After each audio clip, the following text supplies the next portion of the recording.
What makes a farmer who has never left his home province go work under harsh conditions on a construction site in a foreign country? Why would a school teacher leave her job to work overseas as a household service worker? Why does a trained professional leave her home and family to work overseas?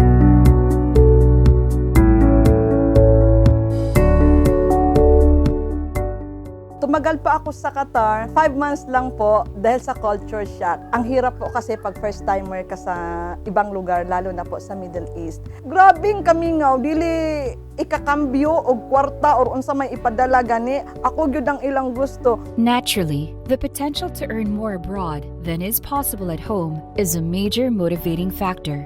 But for many migrants, when the total cost of migration is considered, the migration loan, harsh living conditions, mistreatment, and separation from family or friends for years or decades, the net increase in earning potential resulting from migration seems small indeed.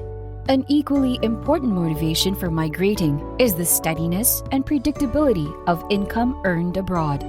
Very often, the migration experience means shifting from informal or self-employed sources of income to the world of formal employment and with it, a regular salary. Even if the net increase in income is small, a secure and reliable source of income enables migrants and their families to meet basic needs and cover the costs of emergencies without the usual pattern of borrowing or selling assets that often add to the precariousness and vulnerability of their economic lives. Ang akong mga financial plans na gusto ma-achieve, samtang ako nagtrabaho overseas, ay mag-save ako sa co-op para pagdating ng aking retirement ay mayroon ako maggamit na pira para i-establish sa business. Kasama na rin doon ang pagpaaral ng mga anak ko. Well, kaya ako nakapag-decide mag-work first. Siyempre, magkaroon ng sariling bahay. Then second thing, mapag-aral ko yung anak ko sa maayos sa school. And then the third, yung makaipon ako for my retirement. Enabling overseas Filipinos and their families to achieve their dreams and at the same time contribute to the development of their communities is the goal behind the regional program on remittances and diaspora investment for rural development. The program also provides similar support to migrants from Nepal, Pakistan, and Sri Lanka. To date, the regional program has mobilized more than $15 million from migrants and families that is being used to finance rural development. The regional program is implemented by Access Advisory. Access Advisory is a non-profit organization dedicated to supporting rural development across the Asia-Pacific region. From its headquarters in Manila, Access works to expand financial inclusion for smallholder farmers and rural entrepreneurs and supports the development of farms and enterprises in agri-value chains. For the Philippine component of the regional program, Access partnered with the National Confederation of Cooperatives, which is known by its acronym NATCCO. NATCCO is the largest federation of cooperatives in the Philippines, with more than 820 members across the country. NATCCO's member cooperatives have more than 4.8 million active savers and borrowers and deep outreach into rural areas where most Filipino migrants come from. Financial support for the regional program is provided by the International Fund for Agricultural Development, also known as IFAD, a specialized agency of the United Nations. IFAD's goal is to promote food production and contribute to the eradication of rural poverty in developing countries.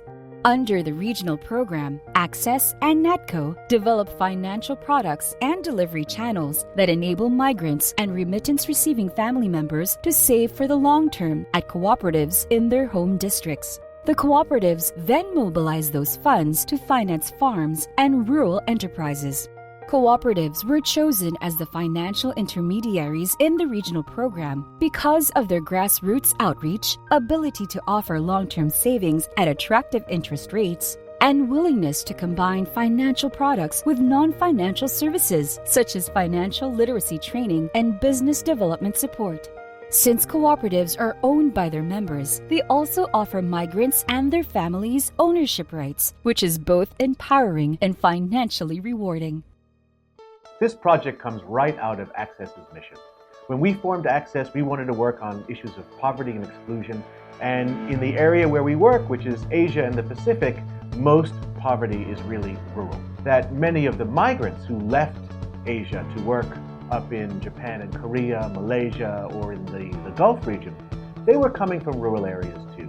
So it was that connection which motivated us to begin designing a project to help basically rural people make the most of their migration experience and contribute to their communities and the economy back at home. Yeah, when we started this project, we were thinking of how to respond to the needs of the migrants in both countries, in Nepal and the Philippines, knowing that the partner financial institutions, the banks, the NGOs, the cooperatives, that they don't have a ready-made product for migrants. So we started with designing the appropriate products for them. And the second component is the financial education, financial literacy, but they need to change paradigm in terms of long-term outlook in investing, in savings. Any other enterprise, cooperatives are not only concerned with economic results, but more on the upliftment of the lives of its members and the development of its communities. Deciding to work abroad is a life-changing decision. It entails discipline, delaying gratification, and working toward a common goal. These goals will be propelled with the proper education and right access to financial products and services. This is the commitment that the project intends to sustainably deliver. In order to serve the growing and unique needs of the migrants and their families, the regional program conducted product development workshops with the cooperatives. The outcome was wealth-building packages that combine high-interest term deposits with flexible savings, business credit, insurance, and non-financial services such as financial literacy training and business development support. Tagum Cooperative, in its over 50 years of existence, is geared towards providing highly innovative financial products and related services to its members. As part of continuous development and innovation in partnership with ACCESS Diaspora, Tagum Cooperative has developed wealth-building products for the overseas Filipinos and their families. The Hero's Gift, an installment savings plan, and TCAPS or the TC Overseas Pinoy Premium Savings, a lump sum long-term deposit scheme. Napag-isipan anong gagawin namin doon sa Germany kung retired na kami. Medyo boring ang buhay doon pag wala ng trabaho. Kaya nag-decide kaming dalawa na sige, uwi na lang tayo ng Davao sa Tagum at magpabahay kami dito. Maganda ang offer ng Tagum ko. Mga kapatid ko may mga sasakyan, dyan siya naka-insured, car insurance sa Tagum ko. Ang pinakagusto ko yung mabilis ang service nila. Siyempre, paano na pag nag-retire na, dapat handa rin tayo. Ayaw naman natin ng kung kailan tayo tumanda, saka tayo nahihirapan. Retirement savings talaga ang importante sa ngayon. To be successful, the regional program had to turn migrants and their family members into active savers. This meant developing systems to continuously promote the wealth-building packages. Access Advisory's approach to this is called marketing inside out. The co-ops are implementing what we call the marketing inside out. When you say marketing inside, they do promotion within the co-op premises, which are basically the branches. And then they market to their existing members who are transacting in the branches. And then when you say marketing outside, that is going to the community, reaching out mainly those that are not yet members of the co-op. At the core of the marketing campaign is a financial literacy education program that helps migrants and their family members to translate their hopes and dreams into concrete financial goals, develop a savings plan, and strengthen the skills and attitudes necessary to achieve the savings plan. Since every migrant or migrant family member has their own set of unique problems and aspirations, financial literacy sessions should be delivered in a way that participants can relate it to their daily routine, emphasizing a client's unique financial journey, which can be addressed through 4 questions. In our financial education module or session, we are teaching our overseas Filipinos how to plan well.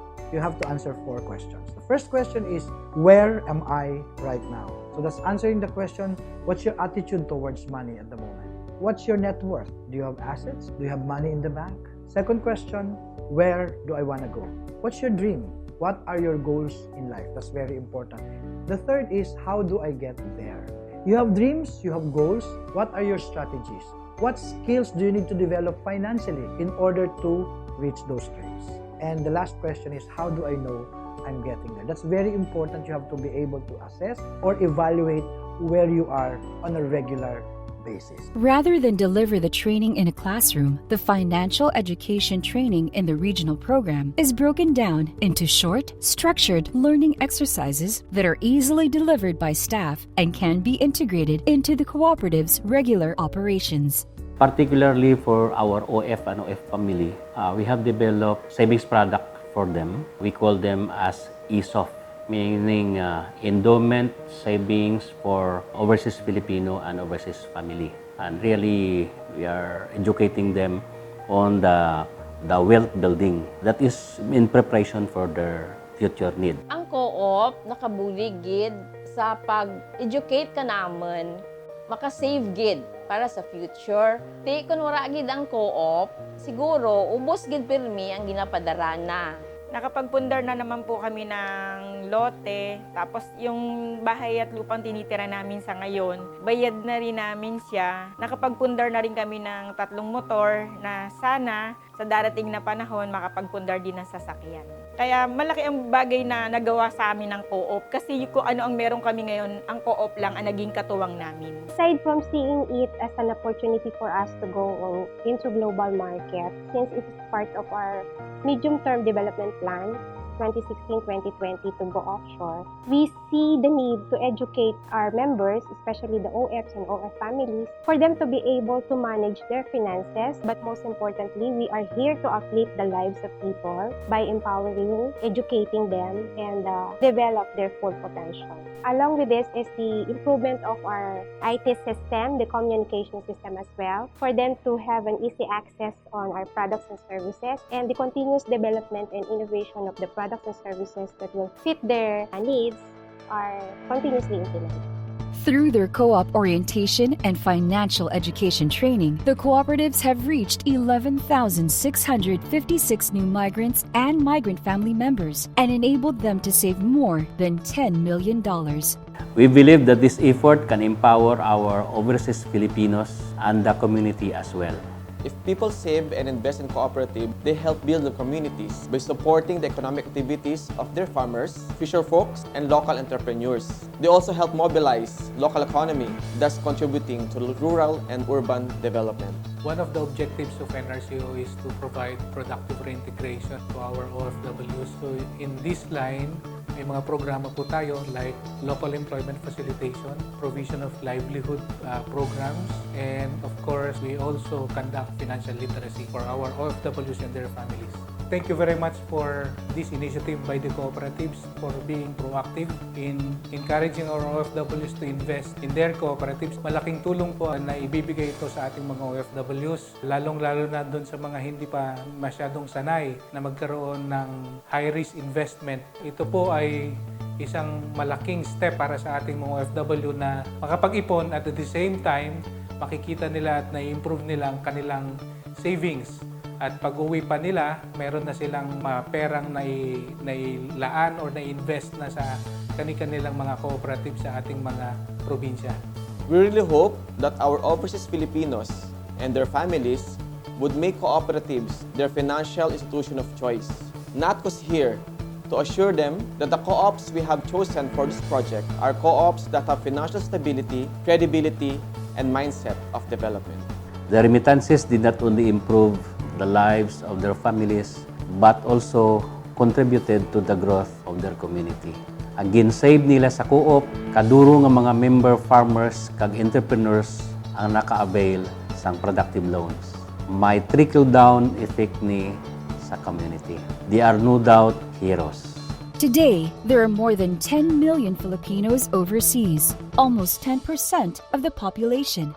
They, along with their family members, the cooperatives, and government agencies, have a role to play in making their migration experience benefit their families and the country. The regional program is one of the major initiatives contributing to the holistic development of the overseas Filipino and their family. We have just started, and through innovation, continuous education, and smart partnerships with financial service providers such as cooperatives, migrants can become an agent of change for themselves, their families, and their country.